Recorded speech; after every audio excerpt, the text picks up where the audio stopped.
So it looks like there's about 80 to 100 people here. And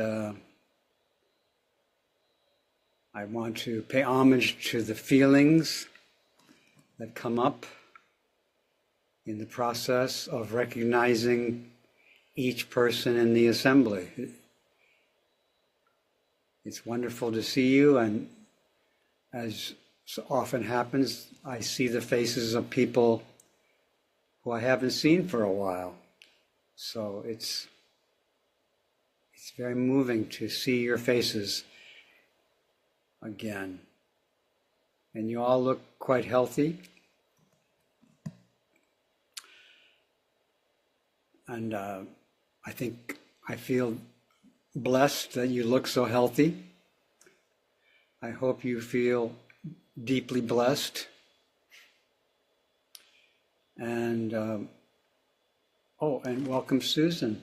Welcome Susan.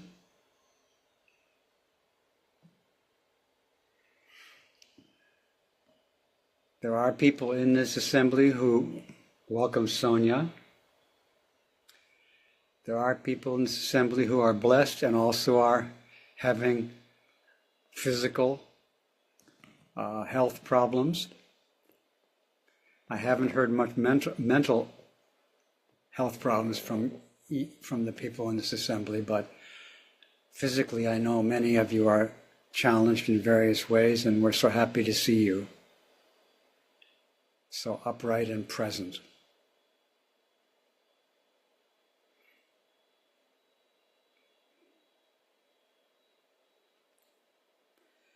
And so again, in this blessed situation, we also are aware of terrible suffering all around us. And we deeply wonder how to live, how to meet, how to open to and embrace and sustain all suffering beings. Welcome, Chris.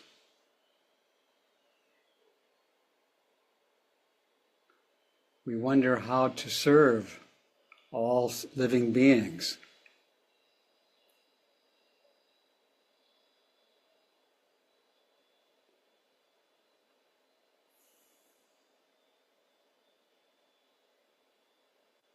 Welcome, Jill.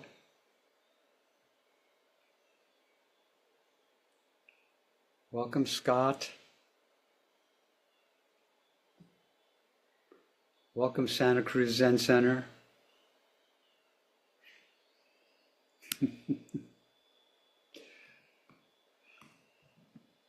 So we're wondering how to serve all living beings, and and so I foolishly wish to join hands with all of you and walk into the ocean of Buddha Dharma with you, with the wish that the Buddha Dharma may help us to help all beings.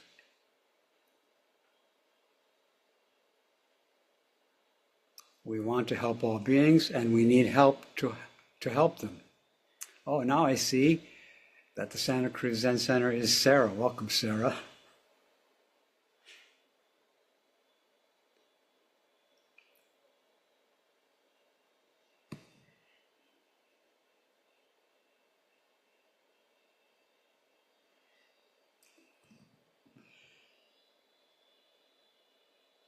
So, part of the Buddha Dharma in the flower adornment scripture sings out to us that the Buddha sees, upon awakening truly, the Buddha sees that all living beings fully possess the wisdom and virtues of the Buddhas. The Buddha sees that all of us fully possess the wisdom and virtues of the Buddhas. So there is nothing to attain. And because of misconceptions and attachments, we living beings are also, we have attachments and misconceptions. And even though we have attachments and misconceptions, the Buddha still says to us, you all fully possess the Buddha's wisdom and compassion.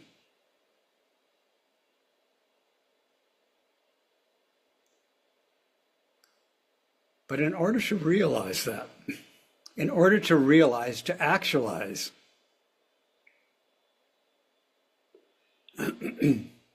that there is nothing to attain, to make that real in the world, we need training. We need interaction with the practitioners of the Buddha Dharma.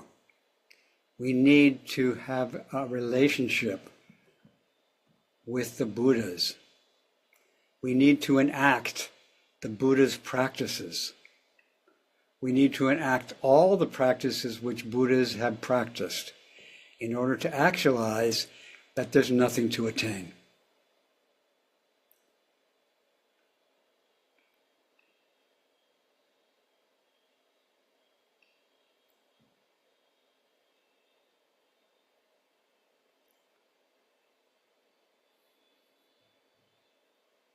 The last time we had a meeting at No Abode, I brought up the practice, the activity which all Buddhas have been involved in and are now involved in, the activity of predicting Buddhahood.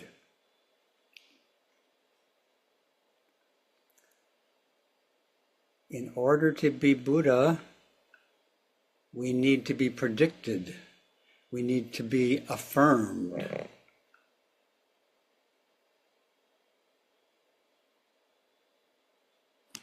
And I brought up the stories from the Lotus Sutra.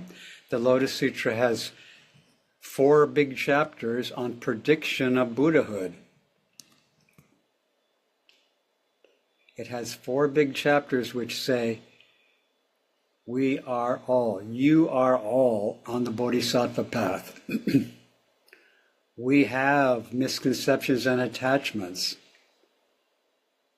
We have discomforts, and we have some attachment to comfort in the midst of our discomfort. And the Lotus Sutra says, you are walking the Bodhisattva path right now.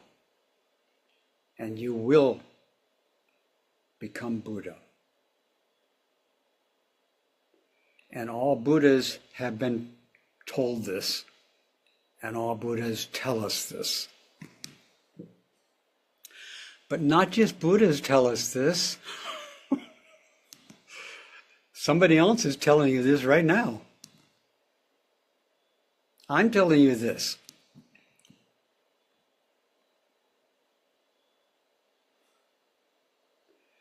I don't know what Buddha is, but I'm telling you, you will become Buddhas. So I'm kind of a fool to tell you that, because I don't know what I'm talking about, but that's what I'm telling you. I'm joining hands with you and walking into the Buddha Dharma of all of us walking the Bodhisattva path.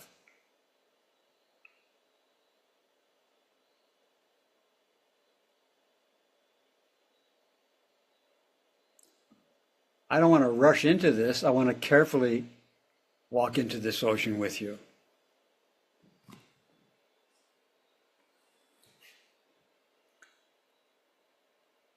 So in 3 chapters, the Buddha predicts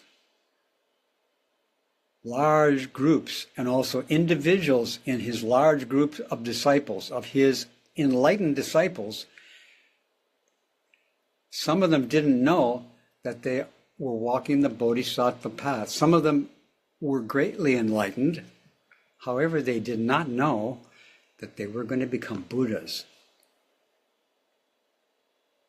And the Buddha told them that they would be, and they were very happy to hear this. Welcome, Tomas.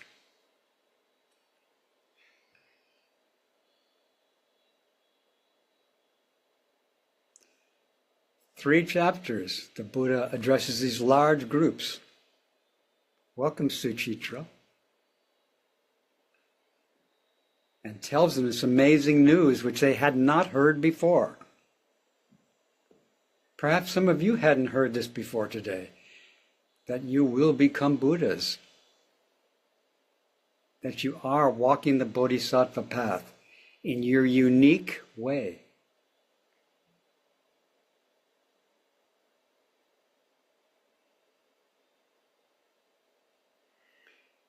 And then in the fourth chapter, there's a story about a bodhisattva whose nickname is never disparaging, never despising.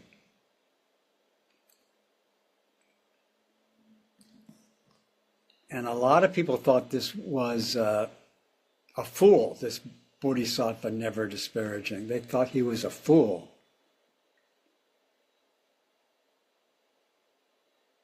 Because he walked in through the world and he walked in among living beings. He walked where there was a lot of traffic of living beings, and he said to them, this is a bodhisattva who says to them, I deeply respect you. I will never disparage you. I will never despise you.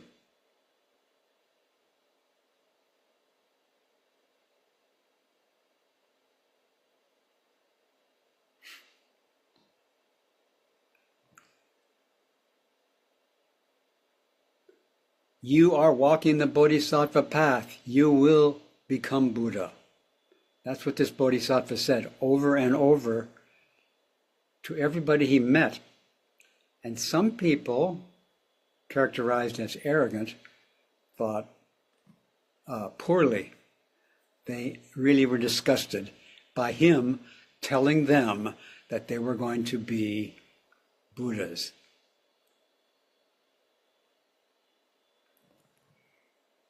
Who do you think you are to say that? They really criticized him. And some of them even threw shards and sticks and stones at him. And then he would apologize for annoying them or irritating them or even insulting them by predicting their Buddhahood.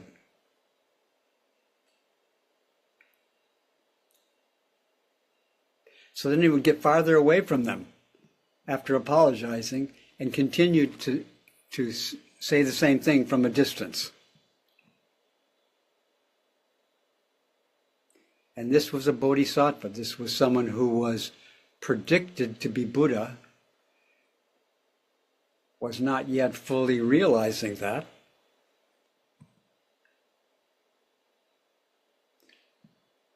And practiced predicting others.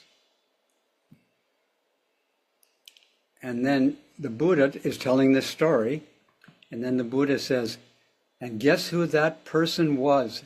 Guess who that bodhisattva in the past is here today?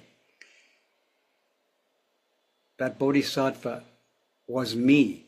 I was that bodhisattva. The Buddha Shakyamuni is telling us that in the past she practiced like that.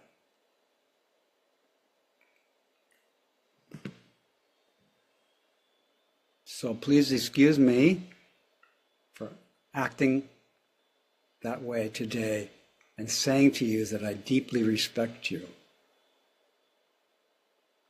I will never despise you. You are walking the Bodhisattva path. You will become Buddha. And between now and then, between now and becoming Buddha, you will be walking the Bodhisattva path, and you will be blessing beings. You will be caring for living beings, even if you don't say to them, I deeply respect you. I will never despise you. Even if you don't say that, you are still walking the path of freeing all beings.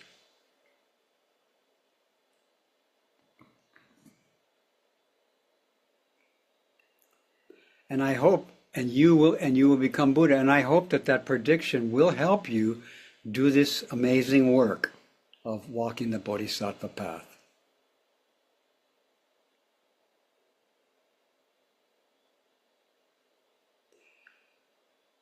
The Buddha told us we fully possess the wisdom and virtues of the Buddhas. And because of misconceptions and attachments, we don't realize it. So we need to practice this teaching in order to realize it. And practicing it doesn't avoid our misconceptions and attachments.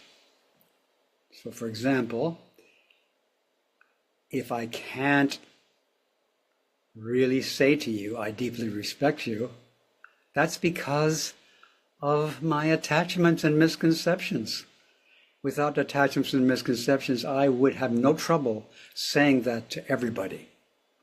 I wouldn't forget it. I would remember it. So if I forget it, that's a sentient being. Sentient beings sometimes forget to deeply respect everybody. And then they can be sorry that they forgot. They can be contrite. They can be remorseful that they forgot to deeply respect somebody or something.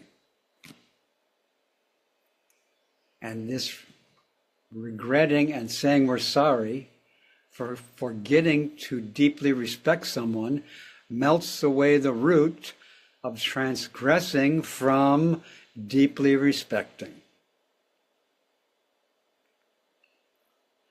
But there may be more moments in our life coming up on our Bodhisattva path when we forget to deeply respect some living being. It might happen, but we have a practice for that, which is, I forgot to deeply respect you. I forgot. I'm sorry. And learn to say that just right. Straightforwardly, honestly, not wallowing in it, just simply, sincerely. I'm sorry, I forgot to deeply respect you. I forgot. I slipped into a little bit of disparaging. I'm sorry. Now I remember, and so now I can say I do deeply respect you. Welcome, Laura.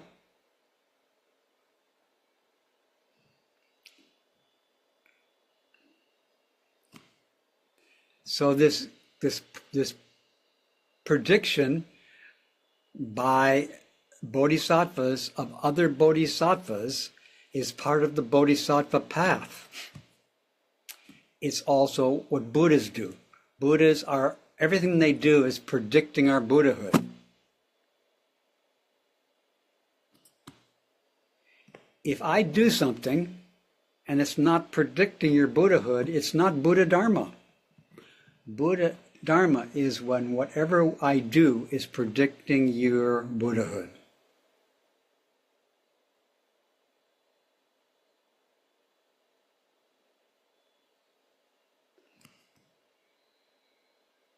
That teaching is a teaching of the Buddhas. That when your actions are predictions, they are Buddha Dharma actions. When they are not, you slipped off of the Buddha Dharma. That's a teaching, which I've heard. And now I'm saying it out loud to you. So, that interaction is part of the way we get over. The activity of respecting and predicting is part of the process by which Shakyamuni Buddha in the past got over her misconceptions and attachments. When the Bodhisattva, never disparaging, was predicting people, he still had some misconceptions and attachments. But by doing this practice, he got free of misconceptions and attachments. So I propose the possibility that if we do this practice, we will get over our misconceptions and attachments, and we will realize that there's nothing to attain.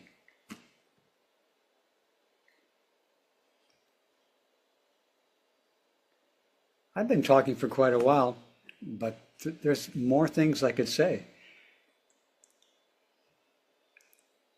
And I will.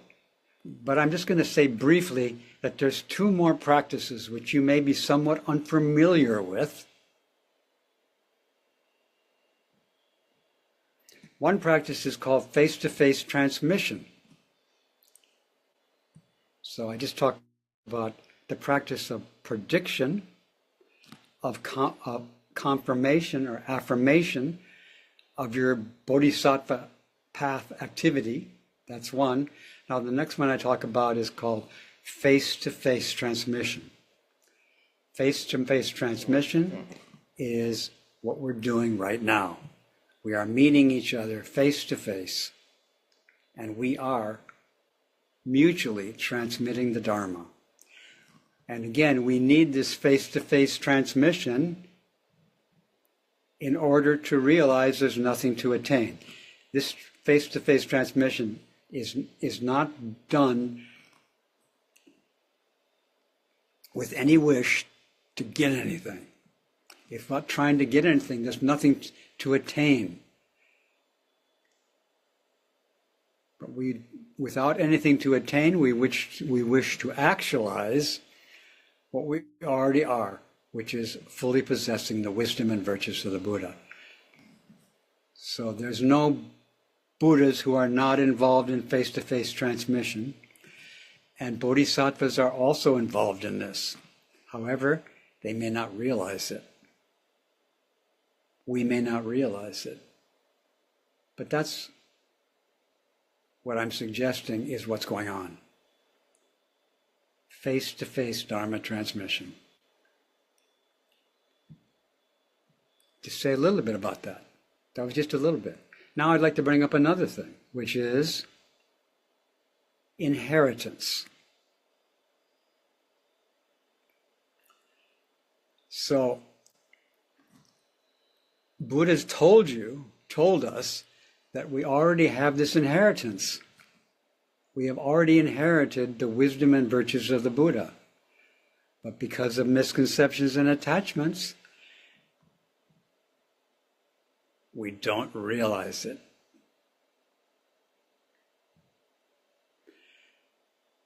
So we need prediction, we need face-to-face transmission, and we need the practice of inheritance.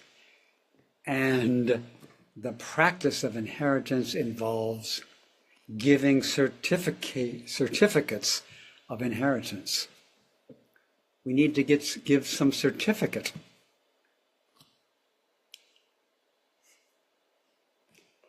The inheritance of the Dharma connects all the face-to-face transmissions and connects all the predictions from now into the ancient past.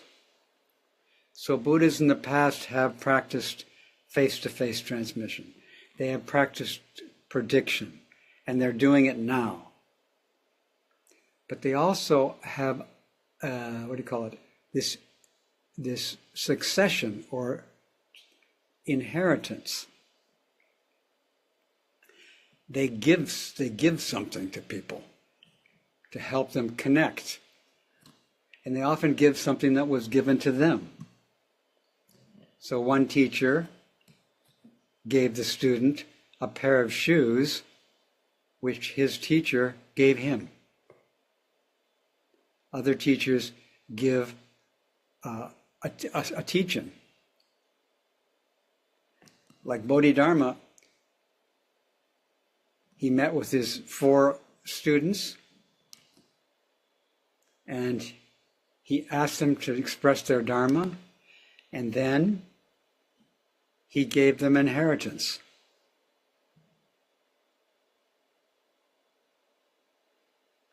After the first one spoke, he said, okay, you get my skin. He gave the student his skin. That was a certificate that he gave him of realizing who he was, who she was. Next one, after the next one expressed herself, he said, you get my flesh. That was the certificate. The next one said his expression or her expression. Yeah, it was a her, I think. And after she did her face-to-face transmission to the teacher Bodhidharma, Bodhidharma says, you get my bones. And when the last one expressed himself, and all he did was bow to the teacher Bodhidharma, Bodhidharma said, you get my marrow.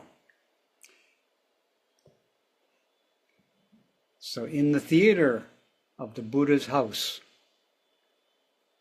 this is what's going on. And if we practice it, this giving certification of what? Of the Buddha Dharma. Our activity is connected to all the ancestors. So those are 3 practices which you may not be familiar with, which are going on with Buddhas, and Buddha is saying that's going on with you too. But you may have trouble understanding that, but don't worry, that's what's going on. So that's what I found here in the Dharma Ocean this morning to offer to you. I do say you will become Buddha. I say that. I don't know what I'm talking about, but that's what I said. And I'm going to keep saying that probably as long as I can talk. So I'm sorry if that irritates you. Oh, welcome, Dagmar. And welcome, Donna.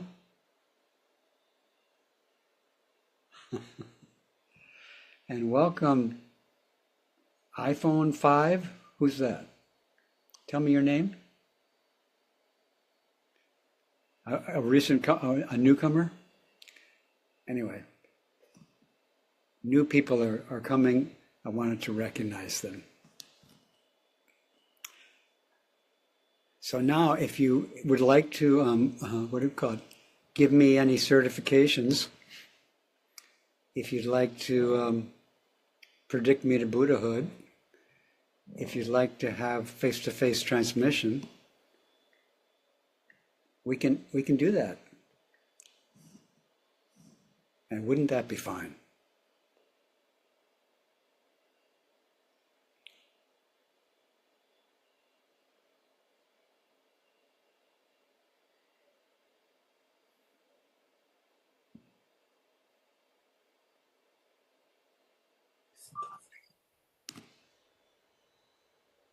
Hello, Reb. Nice to see you. Hello, Samply. Thanks for your gift. So maybe one of the inheritance you were talking about is precepts. I am reading the book these days again, being upright again. And I'm studying the precepts. I have two questions regarding two of the precepts that I would like to ask you for clarification. The first question is related to the precepts of not stealing. So I am just going to read one paragraph that you wrote, and then I express my question. So in one place you were saying, in uprightness, you can see that everything is you. If there is one thing that feels separate from you, then you will feel some dent in your wholeness. And that one small dent will force you inevitably to try to feel it. When you try to feel it, it will feel as if you are taking something without permission and that you are stealing. You will not understand that what you feel it with is a gift. My first question is this last sentence.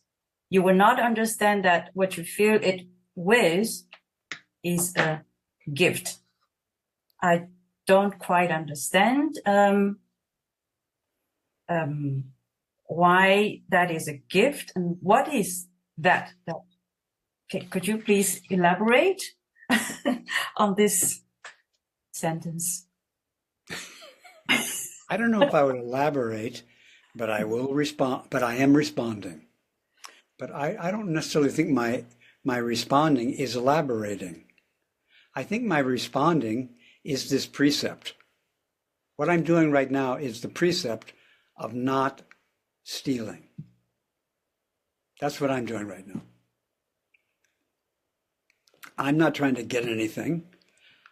I'm giving a response.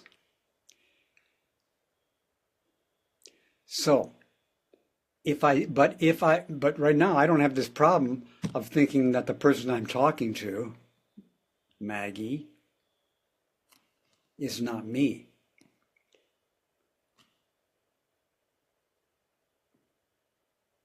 But if I think you're not me, then I have this dent, and then I will try to get something from you. That my view will force me into trying to take something. However, in reality, you are a gift to me. You are a gift to me. All day long, you are a gift to me. And Tomas is a gift to me. And you are a gift to Tomas, and Tomas is a gift to you. That's, the precept is saying that. So, if you think he's not you, you might try to get him, hold on to him, get something from him. Matter of fact, you will be always at risk of doing that. But if you understand that he's a gift and he's already been given to you, that's very similar to deeply respecting him. If you deeply respect something, if I deeply respect something, I will realize it's a gift to me and to the world. And I will join my palms to it and respect it. I won't try to take it or move it.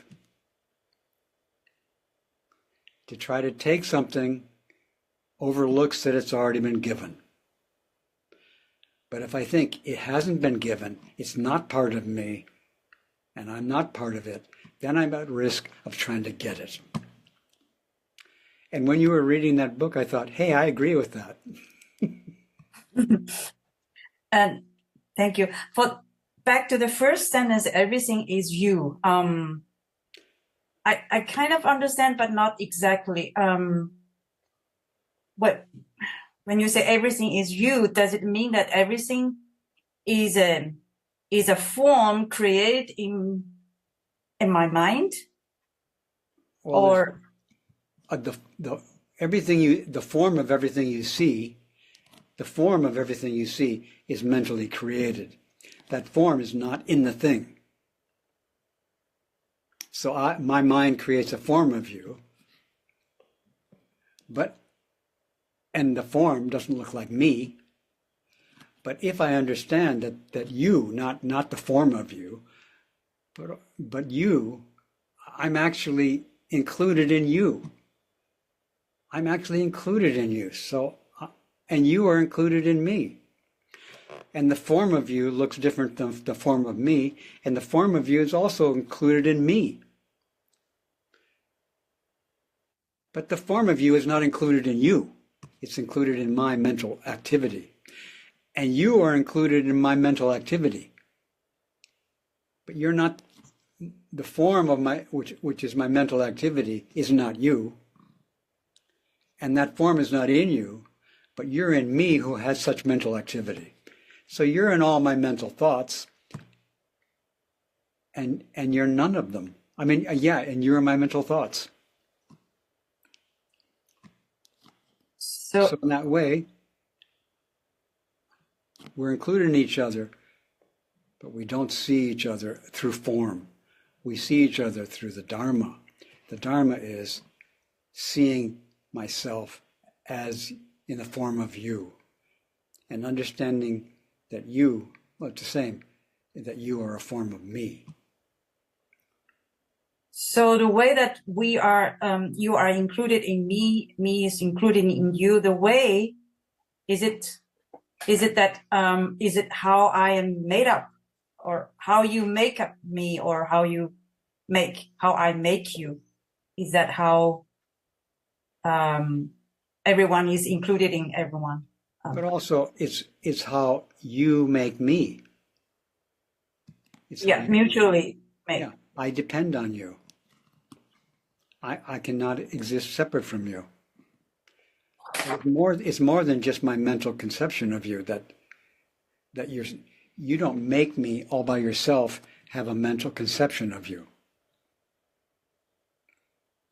But you do offer me something.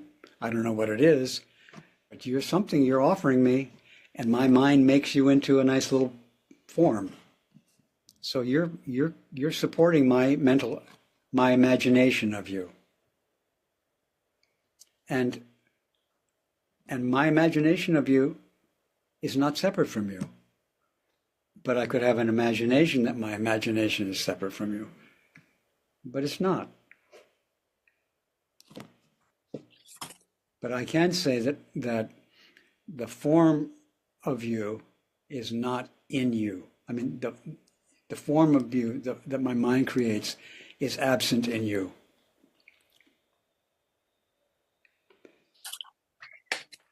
So, thank you. I'd like to... Also, I want to thank you for pointing out that the precepts are another way to confirm, to certify Dharma inheritance. And that connects us to all the people who have been transmitting the precepts back to beginningless time. So shall I move on to the next one? Next precept about no intoxicants. Yeah. So there is a paragraph. It says the impulse to abuse has to be graciously uprooted from some deeper place. You need to understand from some deeper place. You need to understand how the impulse to change your state arises. The impulse to modify and manipulate and thus abuse your precious life comes from turning away from what Dogen calls the great brightness of your being. So my question is, this great brightness of our being, does this brightness include all kinds of states of being, such as happiness, sadness, confusion, or content, whatever that is? Yes, all these things are brightness. And all these things are not trying to bring anything in, including the impulse to bring something in is is actually not trying to bring anything in. It's just trying to bring things in. I can understand, for example, the happiness, satisfaction, etc., or joyful, connected with the word brightness. But when it comes to sadness, frustration, or whatever, or misfortune, why that is also brightness? The sadness isn't brightness. The being sad without trying to bring something in is the brightness. The being happy without trying to bring anything in is the brightness. And also, where nothing, in the sadness, where nothing can come in, because everything's already there, is the great brightness. To respect everything that is there without modifying. Respect, yeah, so being sad and totally respecting that is the great brightness. And being happy and totally respecting it is the great brightness. Because in that total acceptance where nothing is brought in and nothing pushed out, but addiction often has to do, misuse of, making things into intoxicants has to do with bringing something in, usually. Or using something to push things out, like using something to push pain out. But deeply respecting pain, in that deep respect, nothing can be brought in. And that nothing can be brought in is the precept, is the great brightness. And that great brightness has no form, nothing to get hold of. It's just a radiance. It's just a brightness. It just illuminates everything. Thank you for your questions. Thank you. I know you weren't trying to get anything.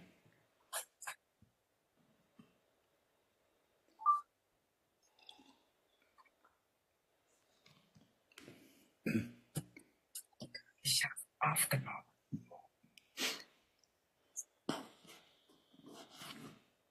Ich habe viel Zeit. Hello, Rab. Hello, Anna. What about people who are not face to face here? There are people that they are really bodhisattvas. They're doing things without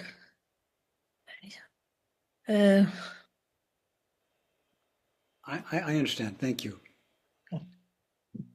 So, in reality, those bodhisattvas need to do face-to-face transmission in order to realize that it's happening. So here it may be easier to understand that the face-to-face transmission is really what's going on here. But some people for whom the same situation is happening are not practicing and being mindful of this face-to-face transmission. So they need to, in order to realize that that's what's already happening. What would be the benefit of realizing that they already are there and they already are participating in the...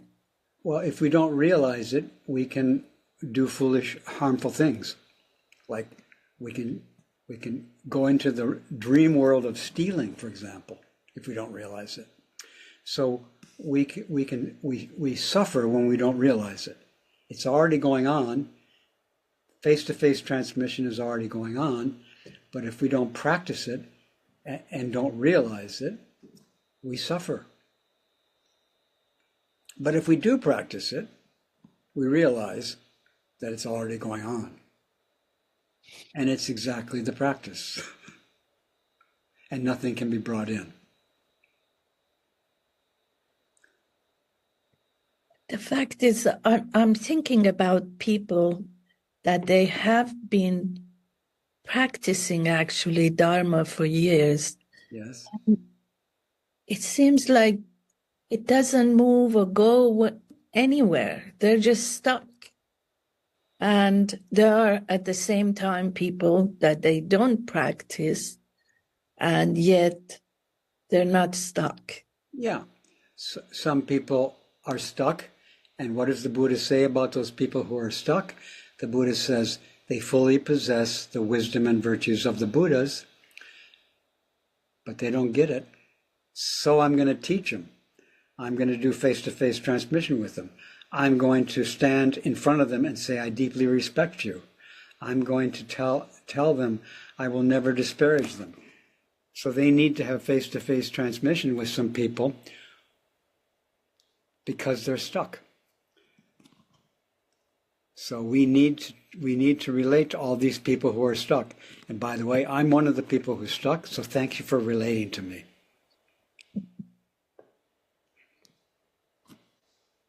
Thank you. Brendan? My question, a few days ago I was listening to one of the talks about the flower adornment sutra. And I believe it was Bodhidharma was speaking to the emperor, and the emperor asked, "Who are you?" And Bodhidharma said, "I am not a consciousness." And in Zen Mind, Beginner's Mind, Suzuki Roshi mentions things about our Buddha nature is beyond consciousness. So my question is, if ultimately the non-attaining is also about a realization of our Buddha nature, it seems to me that there would be an awareness of our Buddha nature. There would be consciousness of it. So I'm wondering what this term beyond consciousness means. The Chinese character, usually people translate Bodhidharma's response as don't know, which is okay. It says not something, and often the character is often translated as no. But the character actually is the character for consciousness. So, who is this standing before me? Not consciousness. But it is an awareness. Our conscious awareness is dualistic and karmic. But we also have unconscious awareness. We're not conscious of it in the same way. And we also have the wisdom of the Buddhas. The wisdom of the Buddhas, you could say, is an awareness. It's a mind. It's a body of Buddha. But it's not our ordinary consciousness, which it's creating forms and that appear to be existing on their own. That's ordinary consciousness. And that character that's used in Bodhidharma's response is the character that's used for the fifth of the five aggregates, the Vijnana Skandha. And that Vijnana is discriminating consciousness. It's a dualistic consciousness. So that's why I would say, Bodhidharma said, not, who is this standing in front of me? It's not a consciousness. He could have said, it's Buddha's wisdom. That's who's standing before, that's what's standing before you. But he said, not a consciousness. And again, most translators would say, not knowing, or even they say, I don't know. But there's no I don't know in there. It's not consciousness. So a lot of scholars would probably disagree with me, but I'm offering that interpretation to help understand that Bodhidharma is the mind of the Bodhisattva Avalokiteshvara. It is great wisdom and great compassion. It's not an ordinary human consciousness or an ordinary dog consciousness. See, but it is a consciousness of the Buddha nature. No, it's not a consciousness of Buddha nature. It is the consciousness that understands Buddha nature. So it's the consciousness. So there is a being conscious in realization. It's just a different level. That's more like consciousness. There's a being who's in realization. That's ordinary consciousness, to think that way. Okay. The actuality of the situation is beyond the capacity of dualistic consciousness. Mm-hmm. And not the least bit separate from it. It's the actuality of the consciousness is beyond the consciousness, is free of the consciousness. Free of ordinary consciousness. Mm-hmm. So when they asked Buddha, are you a God? He said, no, I'm awake. Yeah, right. So the awakeness is... Yeah, so Bodhidharma could have said that. The emperor says, who is it standing before me? And Bodhidharma could have said, awakeness. Or being awake. But being awake isn't consciousness.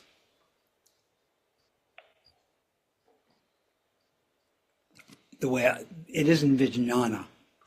It isn't dualistic consciousness. But a lot of people would call awakeness a kind of consciousness. And I would say, I just kind of like, well, be careful of the word consciousness. Because are you going to use that? What word are you going to use for dualistic consciousness? So do we have dualistic and non-dualistic consciousness? So I would just say it's wisdom. And wisdom is not a dualistic consciousness. It illuminates it. Well, could you say ordinary consciousness is the thinking mind? Yeah.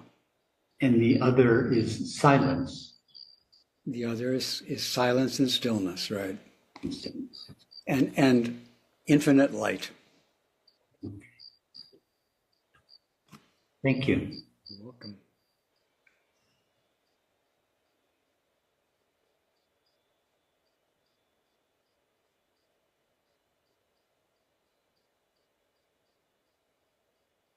There she is.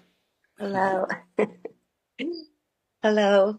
Hello, Great Assembly. I wish to share a short story in gratitude to the Great Assembly. And it has to do with not knowing if we're of help.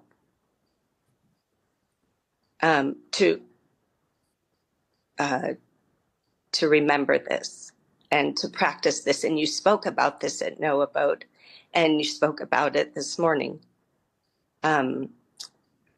So I was having a conversation with my son, Carl, and I wished to be of help.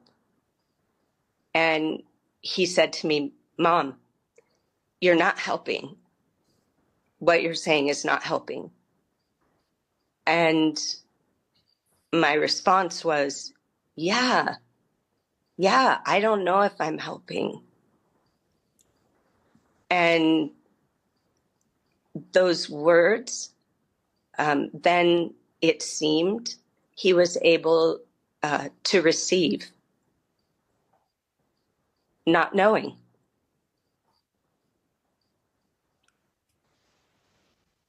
So I just wanted to share that and thank the Assembly. Congratulations.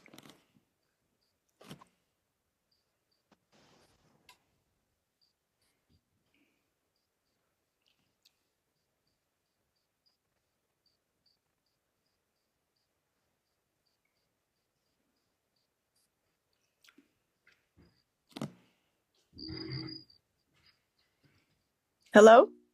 Hello, Janet. Hello.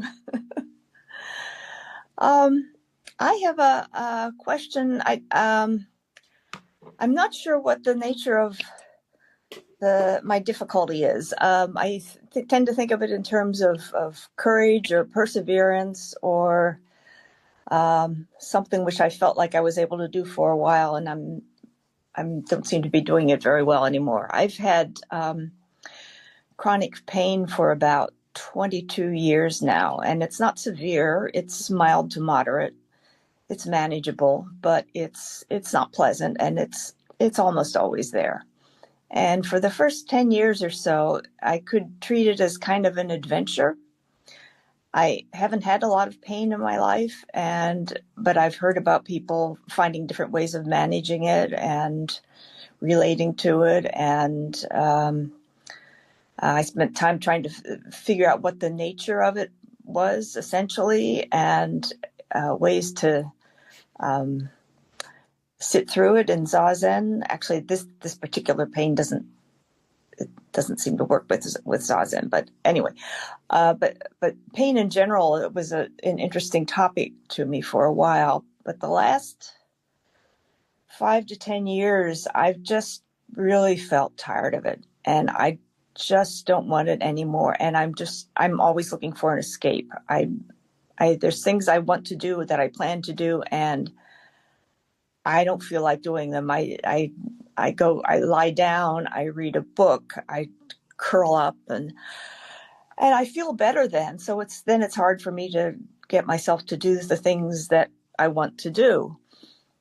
And I seem to be struggling with this year after year and just going around in circles, and it's not getting better. And there's definitely an escape aspect to it at this point. And so, I feel like I've dealt with things like that, and I kind of knew how to manage them, but it's not working right now. So, and I try to bring back my old ways of dealing with it, and they don't seem to work anymore. It's like I've been doing that for a long time now, and I'm just tired now. I don't want to do it anymore. And so I don't know. That's what I'm struggling with. Well, thank you for bringing up this and showing us this pain.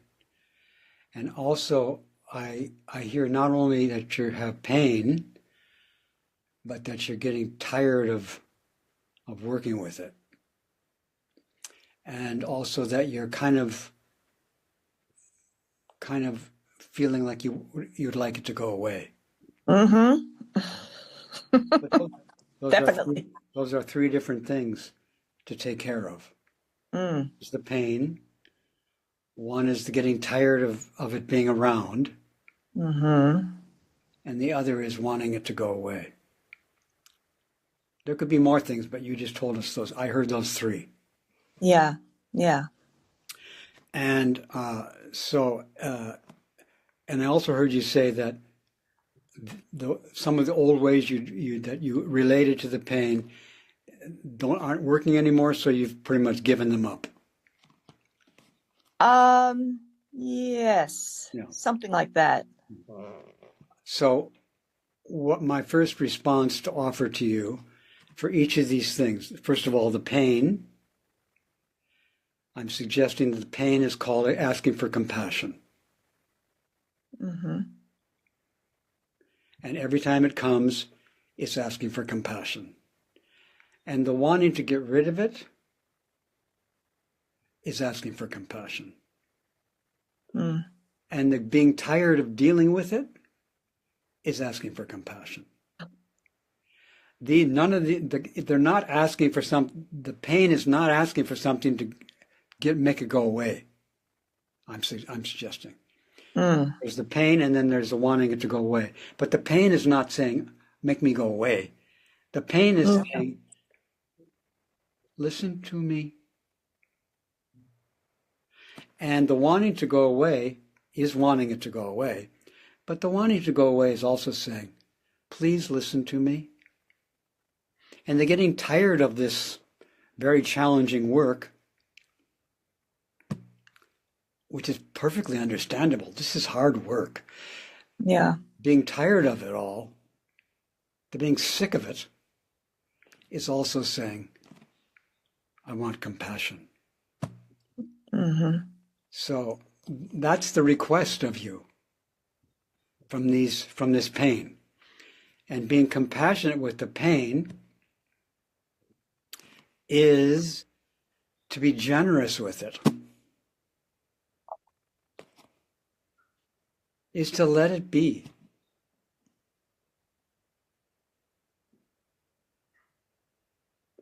Is to welcome it. Not like it. You don't have to like it, but welcome it. Really welcome it. You can be here, pain. The pain wants to be allowed to be here. And it wants somebody to listen to it who can allow it to be here. Who can say, thank you for coming. Just like I really felt thank you to you for bringing up the pain. it was a little bit painful for me to hear about your pain, but I really appreciated that you gave it to us. It's a very important gift for us to listen to.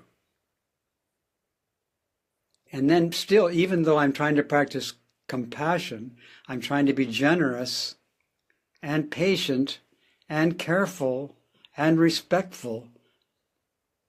These are ways of being compassionate with the pain. Even though I'm doing it, that doesn't mean these impulses like, I want it to go away, won't come up.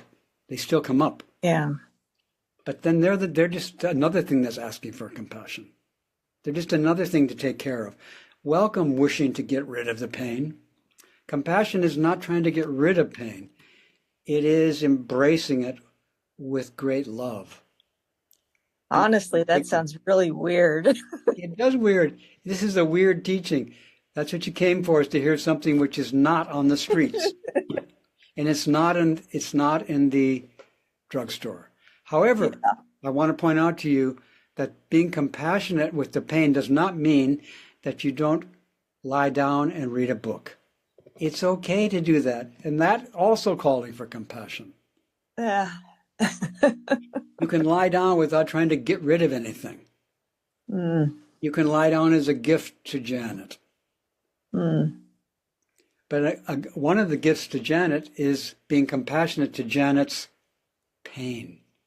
And Janet's pain is asking for compassion. Janet's pain is not asking to be annihilated.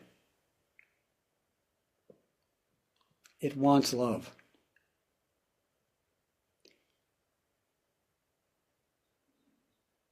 And I know that's weird.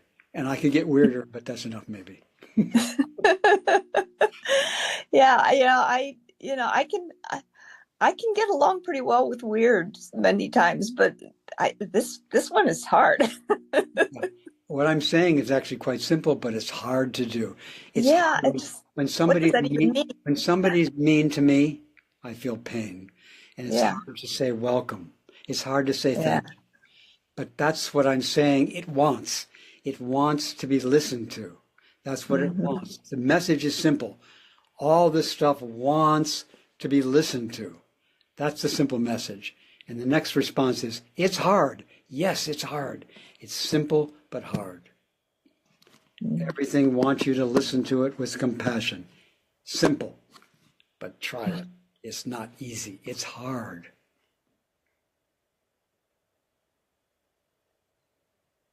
There's a lot to do. We do. We have so much to do. It's a huge job. Thank you. Thank you, Janet.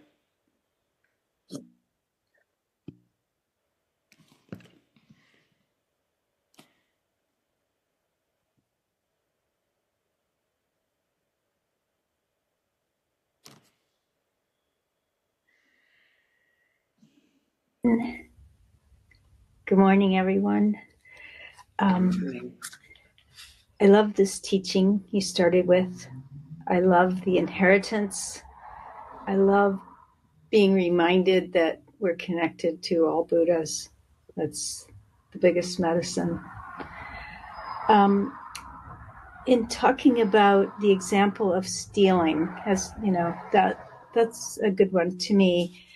And you said, the dream of stealing. If one feels that one is not connected to everything, then there's something to get. And I sort of had a vague remembrance of an experience, maybe my own or just in the world in general. Let's say a child, they're innocent. They feel that everything is theirs and they could take it, without any sense of stealing or lack. But what that can meet is the dream of possession on someone else's part. And no, the children also learn to be possessive really young. Yeah. So they think their brothers and sisters' toys are theirs. Yeah. And they're often not willing to share. That's right. So they think their brother's toy is theirs, and they won't let their brother play with their toy. Right. So the sense that this is mine can get into, it's mine, not yours. And children can do that very early. very, very well. Very. Yes. So in this conventional reality with us bodhisattvas trying to follow the precepts and watch how we're interacting with that stuff, I just had that imaginary encounter of someone who wishes to not steal. They don't feel stealing. They feel that things are being given, that things are a gift. But in our encountering of other beings, another could feel, wait a minute, that's not yours. You don't get to do that. Yeah. And So- that could be healthcare or anything. But Yeah, you know, so you want to practice the precepts, mm-hmm, and you want to not take what's not given, mm-hmm, and you think something belongs to you. You think you think something's been given to you. You think it's been given to you. You don't even possess it. mm-hmm. It just belongs. It's just been given to you, like the flowers on the hillside. You don't own them, but they've been given to you. So then you might still think that they belong to you, and that's where we need some training to see if we're open to other people saying, I didn't give that to you. Mm-hmm. And can you listen to that and welcome that? Yeah. Because I might think, yeah, everything's a gift to me. But then the way I respond to that thought might be something that I need some conversation about. Mm-hmm. So I need to say, I feel that flower has been given to me, so I wonder if it's okay for me to pick it. Maybe before I pick it, I'll ask somebody, do you think it'd be okay if I picked that flower, which I think already belongs to me? And they might say, if it was me, I would say, yes, Suchitra, it does not belong to you. It's a gift to you, but it doesn't belong to you. And therefore, I suggest you not picking it, because it also is a gift to other people. Why don't you leave it there for you to receive the gift and them to receive the gift? And you might say something back to me like, you're just weird. But in other words, everything's a gift and nothing belongs to me. And so can I relate to this thing which is a gift to me without being possessive? And that's where I need other people's feedback. So I think I'll ask them, do you think it'd be all right if I move the flower from here to a vase? And they might say, yeah. And then you might say, let's ask some other people. Mm-hmm. So everything belongs to nobody. And everything's a gift to everybody. Mm-hmm. We don't own anything. Yeah. And in the encounters, if someone's dreaming the dream of possession, yeah, we just are kind to that, or yeah. If someone, or if there's a dream of possession, that dream of possession is calling for compassion. The dream of possession is painful. Yeah. The person, the one who's thinking about possession may not feel the pain, but the feeling of, or the thought or the dream of possession is calling for compassion. And the dream of not possession is another dream. I don't own that. I didn't do that. Yeah. That's also calling for compassion. Thank you. You're welcome. Thank you.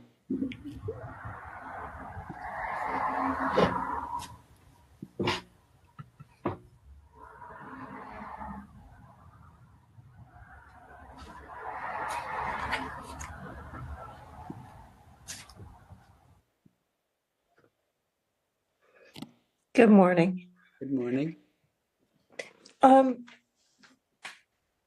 So when I hear this wonderful teaching that, all beings possess the wisdom and virtue of the Buddhas, it's really delightful and I love it. And there's a part of me that goes, yes, that's our true inheritance.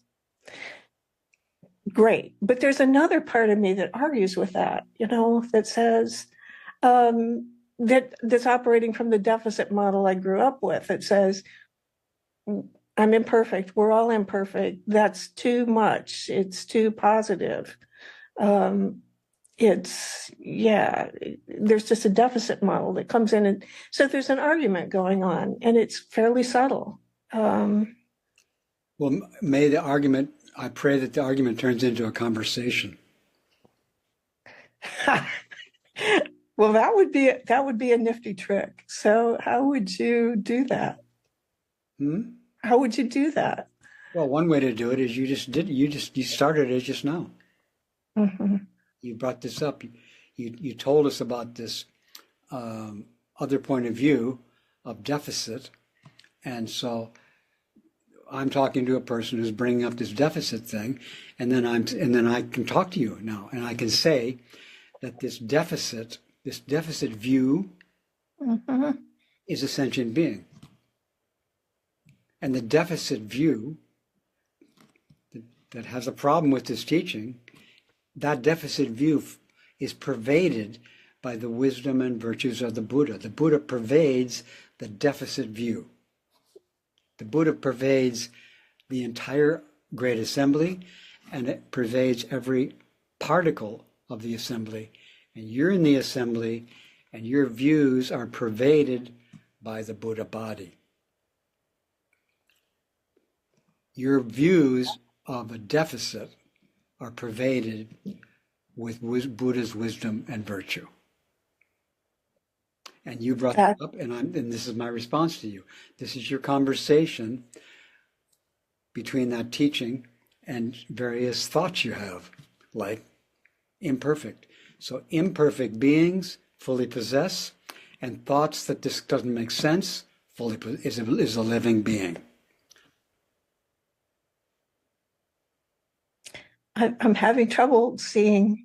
I don't see the Buddha body in this side of the argument. I don't see it. The Buddha body is not visible. It's formless. It cannot be grasped. Yeah. It's pervading you and me right now, and it's pervading all your thoughts right now. But you and I cannot see it. But we can read about it, and we can say it, and I read about it, and I heard it, and I'm saying it. And in that is and I'm talking to you about it. So my conversation is a practice of realizing and becoming free of my attachments, which interfere with me accepting the teaching that my attachments are pervaded by Buddha's wisdom and compassion. I can see it pervading one side of the argument, but I don't see it pervading the other side. And I mean, I understand what you're saying. In other words, when you say, I see it here, that's a sentient being talking. Yeah. And when you say, I don't see it pervading there, that's a sentient being talking. And the one who sees it is fully possesses the wisdom of the Buddhas, and the one who doesn't see it fully possesses the wisdom of the Buddhas. So be respectful of the one who doesn't see it. That one will become Buddha. The one who doesn't see it. Take care. Give her the best. And also the one who does see it, don't neglect her. Give her Buddha's compassion too, even though she's not so unhappy as the other one. Yeah. I love this teaching. I don't love this teaching. They're both calling for compassion. Yeah. Well, that leaves me with a big question mark, but I think that might be a good thing. The question mark. Question marks are part of the conversation has the full conversation. It has lots of question marks. Yeah, thank you. Thank you. Thank you very much. That's helpful. If there's no question marks, the conversation is not. The conversation just stops. Yeah. Yeah. So thank you. And I would also like to mention, if it's okay, the Sutra reading group. Yeah. Sutra reading group. There's a group of us reading the Avatamsaka Sutra aloud to each other online on Zoom once a month, and we changed our date and time this month. And so going forward, we're meeting on the first Wednesday of the month from 4:30 to 4:30 to 6 Pacific time, which we hope will enable people in other time zones to perhaps join us if they like. So if you're interested, please send me an email at readingthesutra@gmail.com, and I'll send the details. Everybody's welcome. You can try it out, see how it is for you. Thank you. Thanks very much.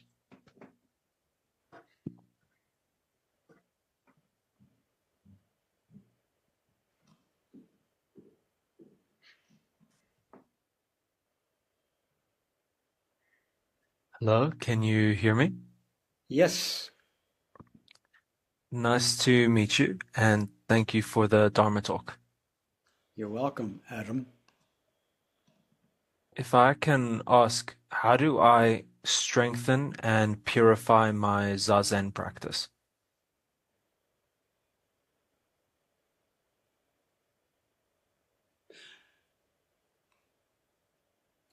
The first thing that comes up is make the Zazen practice a gift. When sitting, consider the sitting as a gift to the Buddhas, the Bodhisattvas, and all beings. And if you're able to really wholeheartedly make it a gift, that will purify it.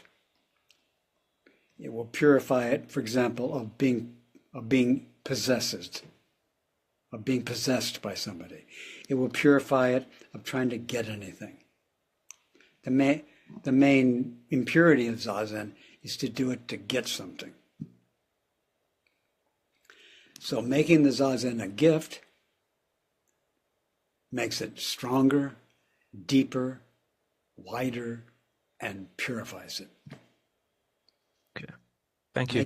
Make it an offering. I offer this sitting. I offer this sitting. I offer this, and now I offer another sitting. Okay, thank you very much. You're very welcome.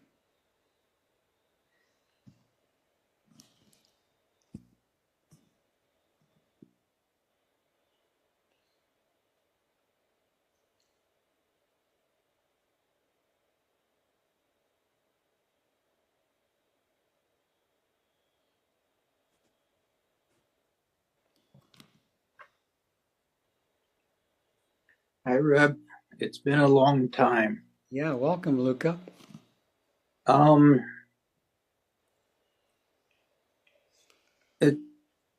grateful that you use the term offering rather than gift in sitting, and that we offer the gift, but everything is an offering. And my sense is that everything is always offering, that we are in the midst of offering. Mm-hmm. Yep. And we're in the midst of face-to-face transmission. Mm-hmm. Never a moment without that.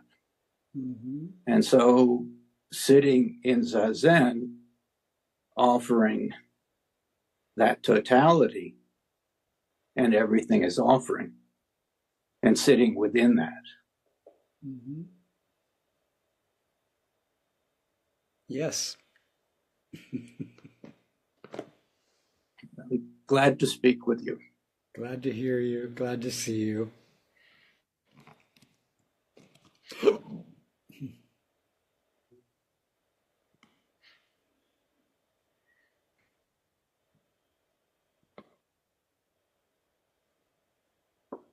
Welcome, Susan.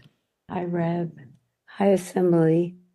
So nice to see everybody and you, Reb. I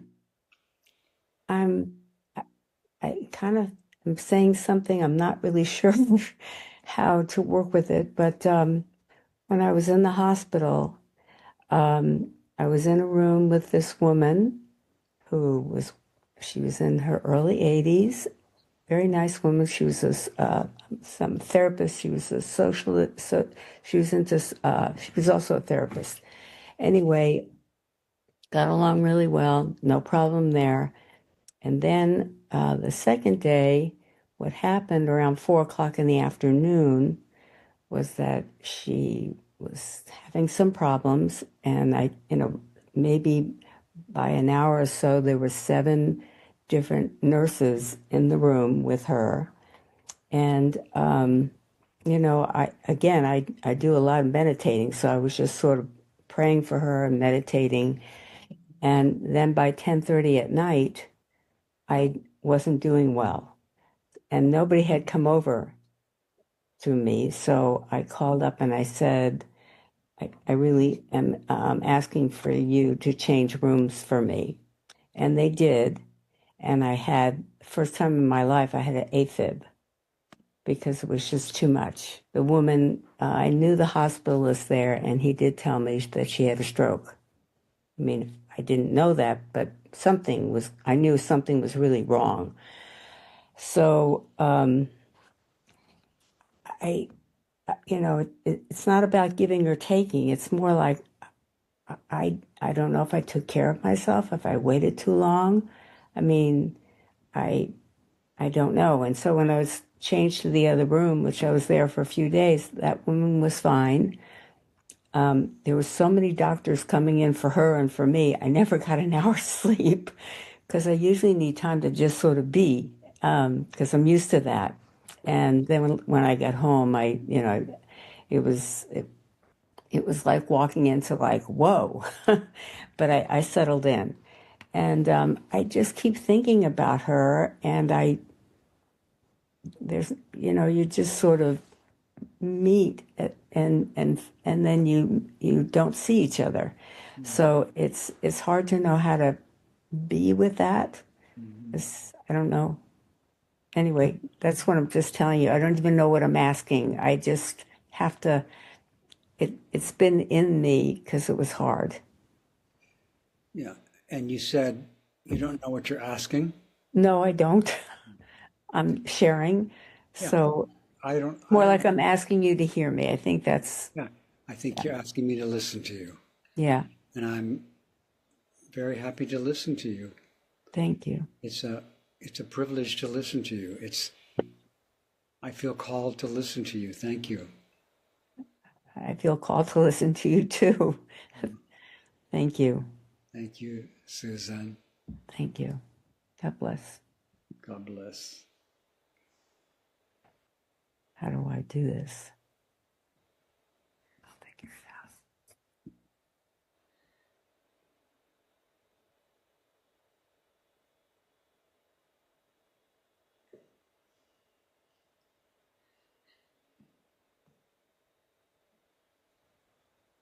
Welcome, Stephen.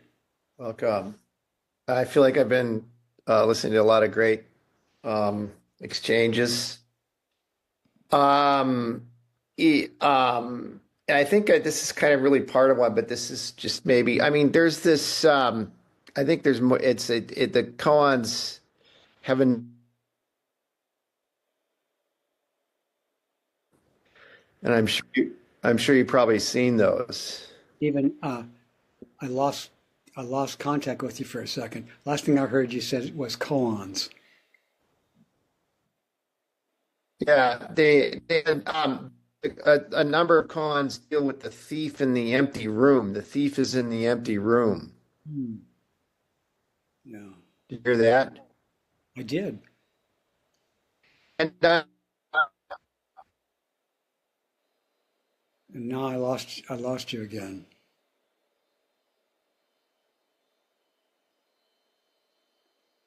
You're frozen for me. Is he frozen for you? No. Sorry. I think we just lost him completely. Sorry, Stephen. But nice to see you, Stephen. And I'm glad you could appreciate that there were lots of great exchanges here today. Thank you all for the great face-to-face transmission. Thank you for the great meeting today. I wish you all well on your bodhisattva path. I deeply respect you. I will never disparage you. But if I ever forget, which I might, I hope to apologize sincerely and remember, I deeply respect you. I will never disparage you. You are, together with all of us, walking the bodhisattva way.